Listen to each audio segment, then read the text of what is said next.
Hello dears, welcome back to my channel. അപ്പോൾ ഇന്ന് നമ്മളൊരു കിളിമീൻ ഫ്രൈ ഉണ്ടാക്കാൻ പോകുന്നത്. അപ്പോൾ അതിലോട്ട് കഴുകി വൃത്തിയാക്കി വെച്ച് വരഞ്ഞ് വെച്ചിരിക്കുന്ന കിളിമീൻ എടുക്കാം.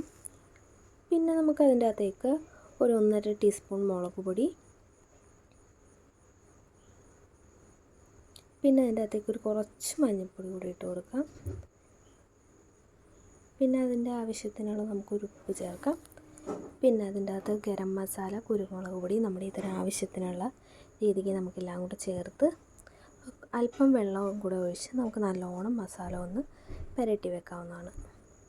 പിന്നെ അതിൻ്റെ അകത്തേക്ക് വെളുത്തുള്ളി കൂടി ഇടണം കേട്ടോ, ചതച്ചത്. അപ്പോൾ കുറച്ച് വെളുത്തുള്ളിയും കൂടി ഇട്ട് നല്ലോണം പുരട്ടി അല്ലെങ്കിൽ മസാലയൊക്കെ പിടിപ്പിച്ച് വെക്കാം നമുക്ക്. എന്നിട്ടൊരു 10-15 മിനിറ്റ് ഒന്ന് മാറ്റി വെച്ചതിന് ശേഷം നമുക്ക് വറുത്തെടുക്കാം. നല്ലോണം മസാല പുരട്ടി വെച്ചിരിക്കുന്ന മീനൊരു പാൻ എടുത്ത് അതിൻ്റെ അകത്തേക്ക് അല്പം വെളിച്ചെണ്ണ കൂടെ ഒഴിച്ചിട്ട് നമുക്ക് ഫ്രൈ ചെയ്യാവുന്നതാണ്.